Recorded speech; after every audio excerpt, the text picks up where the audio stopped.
Welcome, friends, to GameMasters Studio, where we talk shop about running tabletop role-playing games. With us today is Jared and Ed, with your host, Jerry. Hello and welcome to GameMasters Studio. We'll be talking about tabletop role-playing games and tips and tricks that you can use in your games at home to help bring it up to the next level. Today we'll be talking about engaging your players at the table, as well as helping share the spotlight between all of the players that you've got. My name is Jerry, aka Frieden. I'll be host and moderator today, and with me in the studio is Jared, aka DM.F, creator of the World of Wrath, proprietor of Mad Doc Designs, and semi-professional DM, and Ed. Cowabunga! Huh? No? All right. All right, so we are talking today about the two topics, engaging your players and sharing the spotlight fairly. Let's start with discussing engaging players and what we can do to help bring those players into the game. You know, make sure that they're looking at what's going on, listening and thinking about the game, and not, nose deep in their phones or distracted and away. I think we need to start with acknowledging the fact that you're going to have days where people are disconnected. You can't have 100% commitment every single session. Sometimes people have lives outside the game, away from the table, that are going to pull them out and break that immersion. So you need to acknowledge that you can't win every battle, and we're really going to be talking about what we can do to kind of tip the balance in your favor on those battles that you can win. Yeah, I think a good trick for engaging your players, or to try to help start on the right foot, because it's all about starting on the right foot. If you want to kind of get your players engaged and then try to keep them engaged, is to use some tricks that we're going to be talking about in more depth probably later on. But you can do some tricks like start with like cutscenes or intro monologues. Some different immersion techniques, because it is, if you're engaging your players, it really kind of is about just getting them immersed, into the game. So there's a couple different techniques that I've used in the past, having kind of almost like a theme song, like an opening song music that you have that you can play at the start of the game. It kind of becomes like the theme of the group. Change it for every, PC group, every campaign, every adventure, however you want. But we'd start off with this one song that would kind of get them into the mood, okay, we're starting now, we're going, this is the intro, say you can steal it from a TV show. It could just be a favorite song, usually something more relevant, or along the premise or the vibe of what your game is helps. If you're doing a horror game, some kind of creepy song, maybe the intro to the Dexter TV show there that they have, that's kind of on the odd kind of side, but again, any kind of song or score or orchestral piece that you like, and then go into some kind of opening, a recap, okay, previously in the adventures of Wrath, this is what happened, kind of recap, bring them into the story, let them know where they left off, and try to put them back in the right frame of mind and get them right, be able to go from there. I was actually using recaps for years before I connected in with the Wrath group here, and I actually kind of helped bring that to the group here. I think it's a really useful tool to be done by a player. It helps the player pay attention to what's going on. It focuses on what the players think are important, and the DM can use it at the beginning of each session, or if they post it online like we do on the message boards ahead of time, they can go over that and see, okay, here's what the players looked at last week's session. Here's what they thought was important. Here's what they thought was interesting. Here's where I can tailor to fix things and go along the lines of what they're looking for, what they want to do, or they missed something really big. I need to make sure that I reiterate that, because the plot is supposed to kind of go in this direction and they're headed off on a tangent right now. Yep.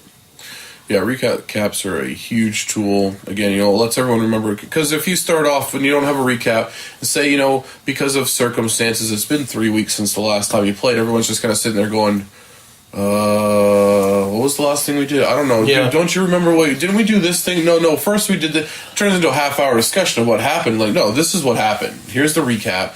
Now you know where you left off, so now you know where you can pick up. That helps a lot, I think for engaging players, getting them into the game right off the bat is important. But because you said something, when you haven't played for 3 weeks, we've tried running a couple of monthly games with groups that can't meet as often. So we're going to meet the second Saturday of every month or whatever. I found it's very important that, let's say we're going to play at noon. Tell people to be there by 11 or by 10, so that way we can get started by noon, but everybody has a chance to come in, catch up on what they've been doing, because in theory, your players are going to be friends with each other. So you get to talk about what they've done, what's gone on since they've seen them, joke around a little bit, and then we can sit down to the game and be more focused, rather than trying to have the game go on while people are catching up with each other. Yeah, there's going to always be distractions. People are going to have stories they're going to want to tell. Maybe there's going to be food involved, whatever. There's always going to be distractions at the table. But I like where you say, bring them all early. That kind of lets players get that out of their system, and then, okay, we're ready to start playing now. Let's focus a bit. Yeah, one of my groups that we used to meet really on about a monthly basis, what would usually wind up happening is people would show up staggered, but the first couple people would show up and they'd break out some sort of quick game or whatever. And so they'd be playing that and talking, and other people would show up and talk and whatever. And by the time everybody's there, okay, we now need to wrap up the game, this board game or card game that we're playing, which gives a little more time for everybody. And then, okay, that's done. Now let's set up for the role-playing game. And now it's role-playing game time. Right. And then we would run for a good chunk of the day, and there would be a supper break in there, and it would be, okay, we're going to stop playing, and now we're going to be having supper, and during, while supper was being prepared and while we're eating, there's an opportunity to do more talking and visiting. So having those set times helped keep it from going on during the game itself. Yeah. I also think scheduling is important. I also think your surroundings or what you use to game is important. For me, I've had many games either around tables or people just kind of relaxing in the living room. Either is fine, and you'll get a good game session out of it. But I've always felt like the gaming table seems to kind of bring people into the game a little bit more. Yep. Yeah, we're all around. We're not just chilling out, on a recliner with our dice nearby. I have my section of this table that's mine, and we are here to game. Especially when and I know not everybody can, but we have the custom gaming table that we use here. Yes. If you're doing it at a custom table as opposed to a dinner table, then it becomes, this is where we come to game. Right. You come here, you're in the mindset of gaming. The dinner table, it's, we game here, we eat here, we do our homework. And it kind of gives that same kind of appeal as the living room. Let's hang out, sit in a recliner, dice nearby. It's not really this is where we game. Yeah, exactly. So the table can help reinforce that. That comes down to just like human behavior and psychology. Like, it's conditioning. Like, this is where, when I'm in my bedroom, this is where I sleep. When I'm in the dining room, this is where I eat. When I'm in the living room, this is where I relax and watch TV and converse. When I'm at the game table, this is where we game. Exactly. So you're just conditioned to do that. And another, there's also aids, like you said, like the atmosphere of the room. Just like what's around the room. If you are lucky enough to not just have a special table, whether it's custom or not, but like a room specifically where you game, like this is all, the only thing we do in this room is game, whether it's Dungeons and Dragons or Exalted or board games or whatever. But if we have a gaming room, then in theory your room is going to be decorated to that motif. You'll have like maybe some like dragon posters on the walls. You'll have like a custom map for like Wrath. Like I have my want to have my world map up on the wall. He has his graveyard for Wrath hanging on the wall. Proudly. Yeah, exactly. For all the PCs that I've murdered in the name of Wrath. So, but that helps add to the atmosphere. You don't have distractions of like, you don't have movie posters up on the wall. Like, oh, dude, like you're sitting there in the middle of the game and someone looks up and sees a T2 movie poster. They're like, oh, dude, that movie's so awesome. And you start talking about that. You look up and you see a dragon poster and then you're like, dragons are cool. Oh man, yeah, we're playing Dungeons and Dragons. Yeah, let me get my head back in the game. Wait, or what if it's a dragon that's causing all this? Yeah, you wander off and you glance over and you're like, the Graveyard of Wrath. I better pay attention. This guy will kill people. What is happening? Oh, I'm sorry, I wasn't paying attention. Like, there's nothing dangerous near us, right? Okay. And again, for cues, too, for the whole conditioning motif, and that's where, like at the beginning of this, I mentioned having, like, a theme song that you play. That theme song is the auditorial, your audio cue saying, we are starting the game now. Right. Like, you're talking, you're chit-chatting, you're catching, it's been 3 weeks, you're catching up, what happened in real life. Maybe you're hypothesizing a little bit about what might be happening next to the game, and that's all player conversation. And then it's like, all right, everybody, let's sit down. Whether they sit down right away or not, you start playing that song, and that should be the cue of, like, when this song is over, the game is starting. Which means right when it starts, you have 2 minutes, 30 seconds. Right. Okay, I gotta fill up my water bottle, get back to the desk, get my dice out. Yeah, so it should come to a point where, like, at first you want to give people a warning, like, all right, everybody, let's sit down, we're going to get ready to start the game, play the music. But it should come to the point where eventually everyone can be sitting there and talking in the middle of the conversations, and you just hit play, and as long as don't blast them out, but as long as it's audible to everyone, they should know, oh shit, like the curtains ready to be, getting drawn at the movie theaters or something like that. Okay, like, oh, the show's about to start. It's when the lights go down in the movie theater. Yeah, exactly. So, like, okay, oh, it's about to start. Shh, okay. All right, here goes the recap. All right, oh yeah. Oh man, oh yeah, that is what happened last time. All right, let's go. I'm ready. Yeah. Oh, yeah, that is what happened last time. I'm excited. And kicking it off to a good start that way can help give you momentum that you can carry through a session to help keep it going. Mm-hmm. If you have a strong start, then you're more likely to have, to maintain that the whole way. I've had some DMs that I've played with that have had theme songs for games. I've had some that didn't.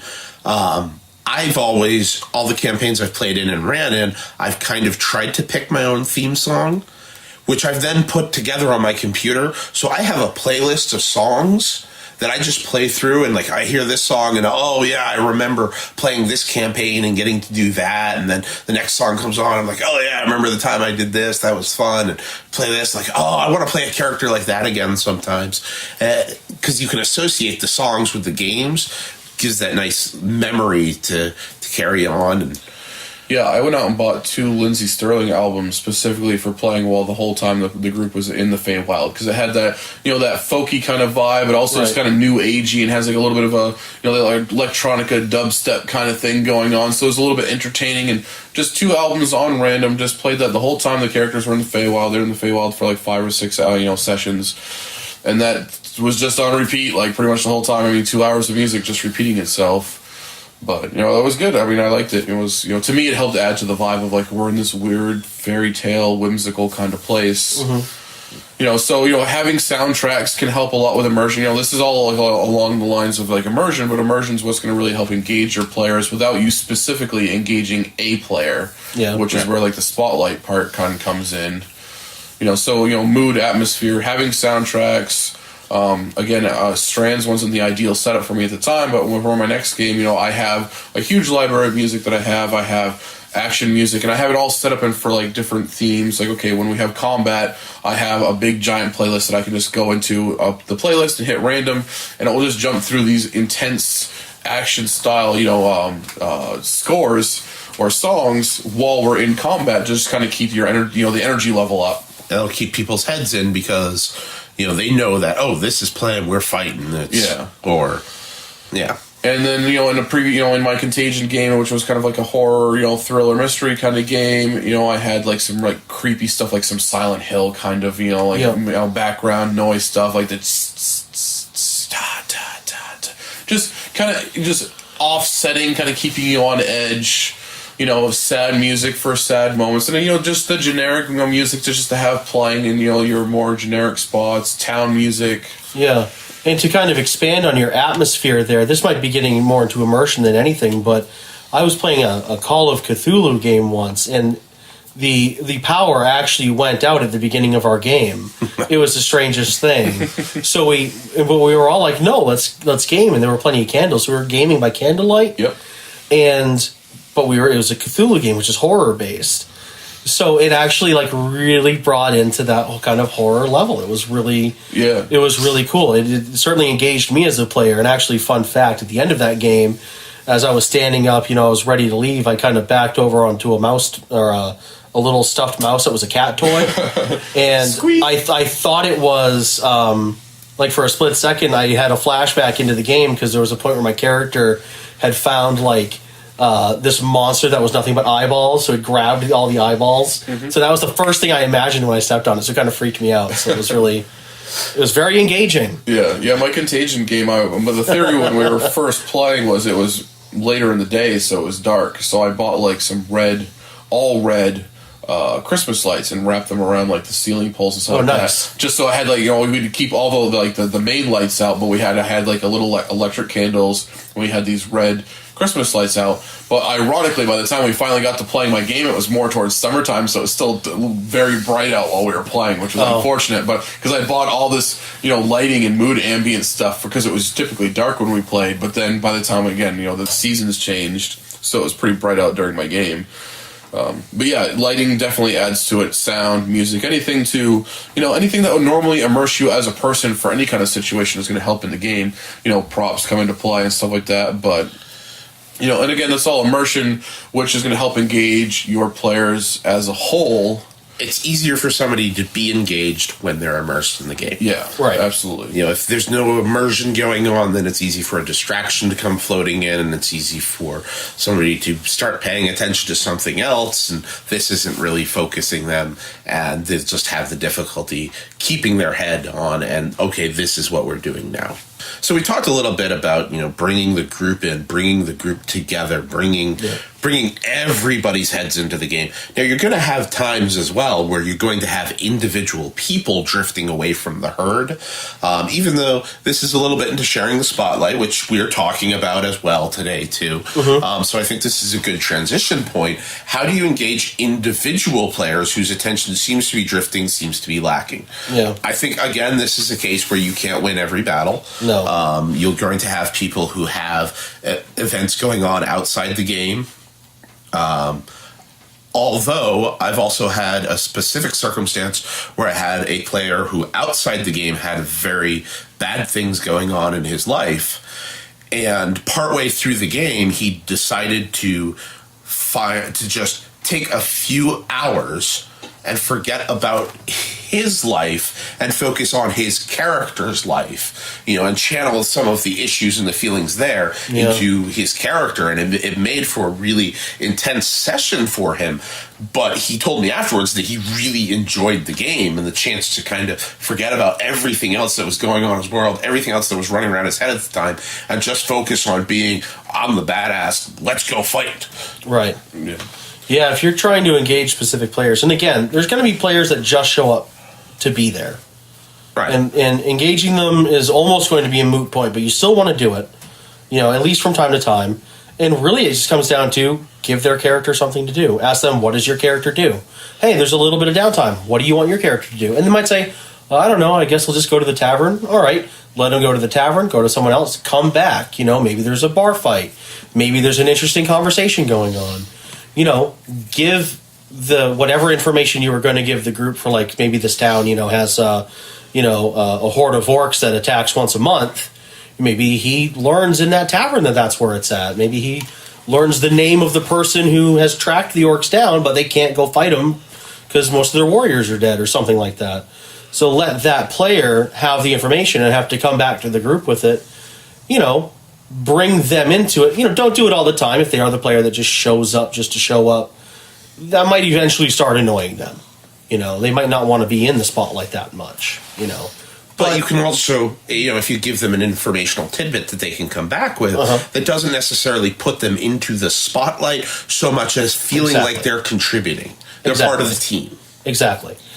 Yeah, I think for engaging players specifically, immersion aside, without spotlighting, really it comes down to what we talked about before, is knowing your player types. Like, what is going to get them engaged in the game? Do you have the aspects of the game? And in dividing up your game, first you need to know your group of players. what type of player types you have in your group, and then making sure that you're dividing your time evenly enough between the different player types you have. Do you have stuff to engage your storytellers? Do you have stuff to engage your optimizers? Do you have stuff to engage your fighters? Do you have stuff to engage your actors, your explorers? Like all 8 types that we talked about in the past in previous episodes. Go check them out. Except the observers. Yeah.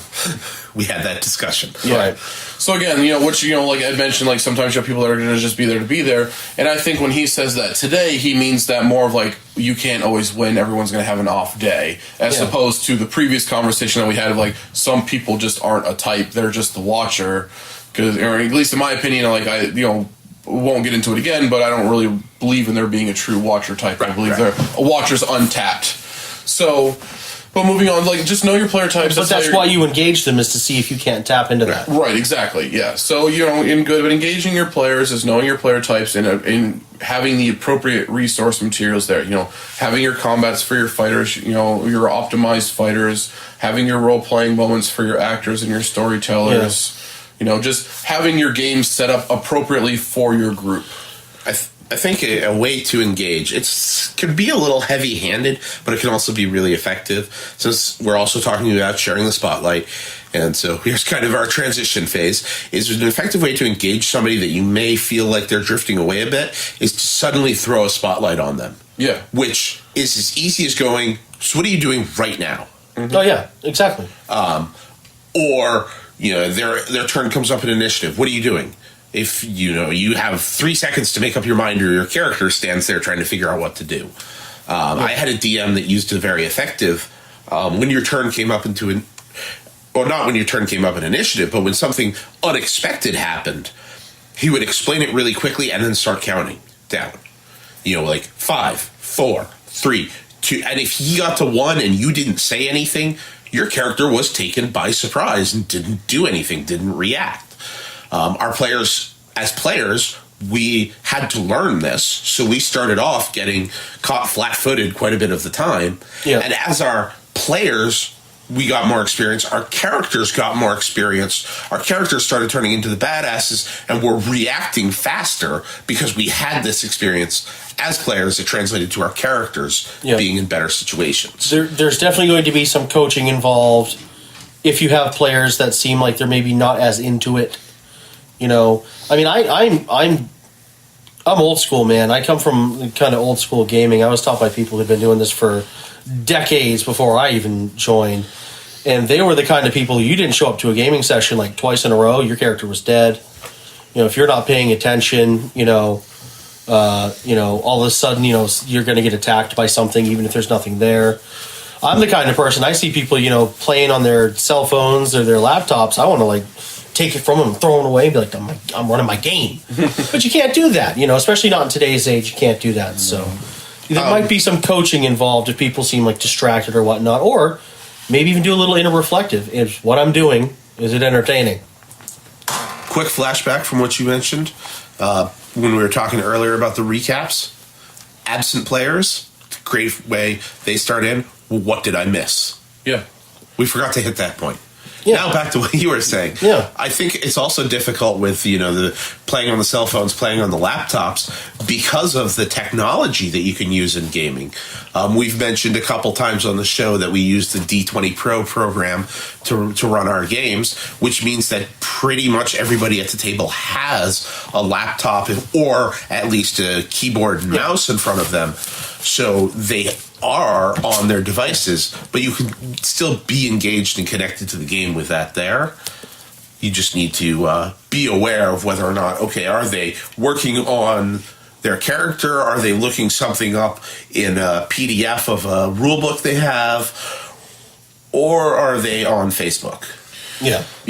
I usually have, I have D20 Pro open. I have 1 to 3 different PDFs open. Either the player's handbook. If I'm DMing, also the DMG, also the monster manual. Right. I'll also have a web page open where I might have NPC character sheets saved online on mythweavers.com.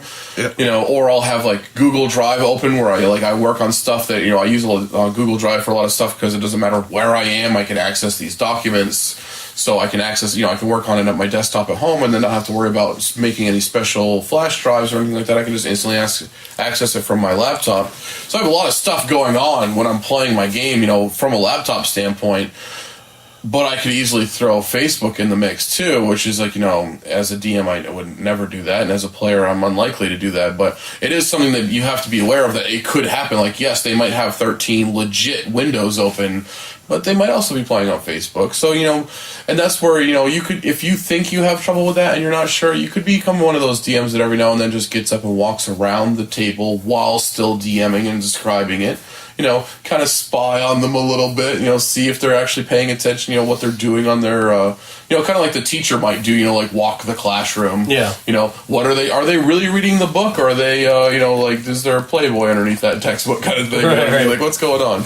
Yeah, and I've found that as a DM, you also, sometimes it's okay to let the leash out a little bit, and, if you see them on Facebook, maybe they're the combat heavy, they're the muscle of the crew, and they're in town talking right now. So this isn't necessarily the point where you need to have them 100% in the head of the table. Give them a chance to kind of step back a bit.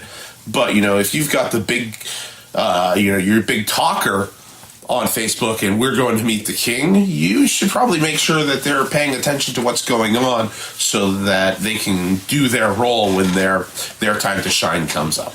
Yeah, I mean, I agree that, having a lax leash, so to speak, giving a little bit of rope is okay. But at the same time, like, I don't want any player ever to be like, wait, what's going on? Yeah, that's like the worst question in the world. Like, to me, I'm failing as the DM right now. You know what I mean? Like, I'm not engaging everybody. It's even worse when it's in the middle of combat. What's going on? Awful question. Interesting question to have, though, that's okay, is, wait, what are you doing? Yeah. Yeah. If that's a recap, like, wait, what just happened? Okay, fine, great. Like, they need to hear that again. They're in shock. Maybe they don't believe it, or maybe they just didn't quite hear it, whatever reason. But, if you didn't catch the gist of the conversation because you were tweeting about something else. We've been role-playing for the last, 20 minutes, and then all of a sudden you're like, so-and-so, like, what are you doing? You've been quiet over there, like, I'm sorry, what's going on? I don't know what's going on. Like, you don't even know what's going on. I'm sorry, I missed the last 5 minutes of the conversation because I was playing with the dog. Yeah. So, like, that's when we have problems. But, so, moving into spotlights, I think a big difference, and this is another way, again, like we talked about, to engage somebody is to throw a spotlight on them. I think a big difference between engaging a player and sharing the spotlight is engaging a player, obviously, as it says, is engaging the player, specifically the person playing the character. Right. In my opinion, sharing the spotlight is coming up with situations to share, the spotlight, as it were, for the character. You know what I mean? Mm-hmm. So, like, engagement is the player and the spotlight is the character. So, and that's where, okay, if I have a rogue in the party, a fighter in the party, a wizard in the party, and a cleric in the party, I need to have specific situations where the cleric will shine. Mm-hmm. Specific situations where the wizard will shine, where the rogue will shine, where the fighter will shine. Then you can add in the complexity of, like, well, my rogue is more of a role player and has, which is good because the rogue has charisma-based stats because of the player type. Okay, well, I need to have some opportunities for him to be a silver-tongued devil. All right, my wizard isn't necessarily the most charismatic wizard. He's more like the fireball-y guy. Okay, well, I need combat for the wizard because he wants to fireball giant groups of goblins. My fighter's more of a finessey, two-handed fighter, that does this sort of thing. Like, he's more, like, doesn't have a very good strength, but has really good dex.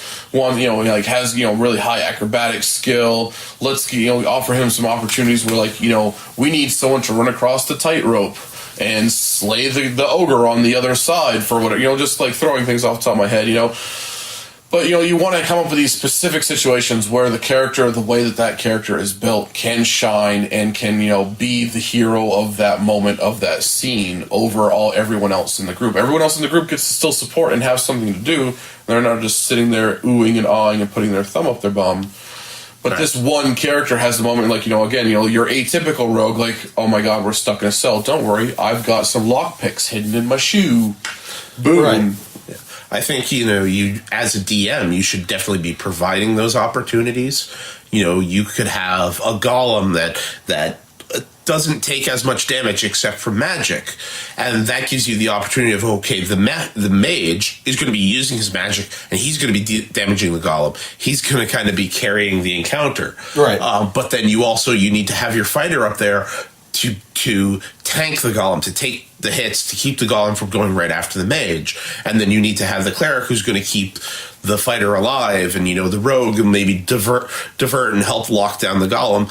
And so this is an encounter that's really about the mage being the superstar, but everybody else still has stuff to do. Yeah. There can always be small mini spotlights, or there's lights on the whole stage, but the spotlight is on this one character right now, and you just have to make sure that you shift that spotlight around. Okay, so boom, we kill the golem, the wizard kills the golem. It's a group effort, but if the mage hadn't been there, it never would have been a success. He gets his moment. Now we shift over to the cleric having a moment where maybe a whole bunch of skeletons show up and he gets to turn undead and use his cool ability that he doesn't get to use very often, but it's there, and god dang it, clerics don't get to use it very often. Right. It's a highlight staple ability of clerics since second edition? I'm pretty sure there's turn undead since second edition. I don't know how many times I can count. I can probably count on it was in Advanced Dungeons and Dragons first edition, I'm pretty sure. Oh, okay, yeah. I can probably count. It wasn't. I don't think it was in. I'd have to look. Yeah, it may have been in original, base back when it was magic user, fighting man, thief, and cleric. But yeah, not that important, but it's been around for a long time, and I can probably count on two hands how many times I've seen a cleric turn undead, honestly. And I play clerics all the time myself. I probably can count on one hand how many times I've done it as a cleric, and I've probably played 24 clerics in my lifetime. So it's one of those it's easily overlooked because a lot of DMs just think, oh well, they do it all the time, but they don't. Because everyone thinks that they do it all the time. I think a part of it might even be kind of an internal thing, a DM thinking, okay, well, we got a cleric in the group, so I can't really throw undead at it's too easy for them. Yeah. So you have to remember it's not even they're doing it on purpose, it's just an internalization. Plus, everyone tries to be original and sneaky and creative, and they're like, oh, well, that's the oldest trope in the book for clerics, throw a bunch of undead at them. It's there for a reason, dude. That's why you do it. Yeah. Yeah, and I think you need to remember that it's okay to give your party a challenge that they're going to easily overcome. Exactly. Yeah. Give them that swarm of skeletons for the cleric to turn, and that gives the cleric a cool moment in the spotlight, and it gives you the players okay, there were these skeletons here as well, so this place is even more heavily guarded than we thought. Yeah, especially once they're a high enough level that they can just turn them into dust. Right. Yeah. Because all of a sudden you've got these, okay, we got to face these things, we got to go down, and then poof, they're gone. The cleric looks like a total badass, right there. Totally. And you present it as, well, if it was another group, if it was someone that wasn't as powerful, if somebody didn't have a cleric, they would have had a pitched battle on their hands. Yep. So it's very reasonable that this is a defense mechanism. You guys just happen to be the perfect counter for it. And another way to throw a spotlight on players is, or on characters is, skill challenges and stuff like that. It's another way also to allow people that aren't in the spotlight an opportunity to be busy in the background. So say you have the big, giant, burly barbarian in your group, and he's awesome. He could totally tank, 3 bears by himself, but he's really built for, the one-on-one combat. So you want to throw that big, burly thing at the barbarian, but you don't, well, I really kind of built this for the barbarian. It's really his moment to shine. But if I have the whole party beating on this thing, then it's going to go down a lot easier than just the barbarian having that moment of I'm going to wrestle this bear. All right, well, let's have some skill challenges going on in the background. Let's have some magical turrets that the wizard and the rogue need to double team. Making some successful, arcane and, sleight of hand checks going on in the background. The wizard sitting there deciphering some arcane text, and the rogue having to take advantage of that information and use his nimble fingers to arrange some puzzle pieces, while the cleric's keeping an eye on these guys that could be taking turret damage and keeping an eye on the barbarian to make sure he doesn't go down. Or maybe on top of that, maybe all of a sudden, they're busy. The barbarian's busy over there, wizard and the rogue are busy over there, the cleric's okay, well, I'm going to be bored just keeping an eye on everyone, making sure they don't get healed, and then all of a sudden 2 skeletons walk into the room. Oh, crap. Yeah. Now I have something to do. And you actually almost described a major set piece that I did in one of my games, and I know you worked with me when I was planning on it, so I don't know if you were referencing that specifically. No, it wasn't. But I do remember it. Yep. Yeah, I had a 7-person party, and I managed to come up with a battle sequence, a set piece where there was so much going on that they had to handle so many different things that they had all of the players running around doing different things that all came together to make the encounter move forward. And I was actually told afterwards by one of the players that they said that was the best encounter they had ever played in, because there was so much going on that they really felt like they were working for it, but they also really felt so good when they were all successful and everything came together for them to get their goal. You know, and even outside of combat, you know, like you said, because you touched on skill checks earlier, even outside of combat, like, you could have the scenario where, you know, your group comes across, you know, this area and they have to essentially scale this cliff, you know, so you're going to have your, like, 1 or maybe 2 characters who have the best athletics rolls. You know, they're the ones who are going to be leading the charge in this climb, so they're really going to shine. Where maybe later on in this dungeon, you have, like, these ancient scripts, you know, and they're speaking in riddles, you know, so you need your more kind of, mentally strong characters, you know, kind of delving into the puzzle of what does this omen mean, you know? Yep, puzzles are good. And, you know, and not just, hey, let's make sure there's plenty of traps for the rogue to detect and set off. I mean, that's a thing, certainly. But also, you know, if they get the inkling, or maybe even if you know that they are a thief, they are a cut person, their background, every once in a while, when they're in a town, just tell them roll perception. Yep. But don't tell them why until they do it, and then say, you see, kind of this dude walking around with this fat purse, and see if they take the bait, see if they want to go up and try to roll a sleight of hand. Yep. You know, which is actually similar to one of the other tricks that I use.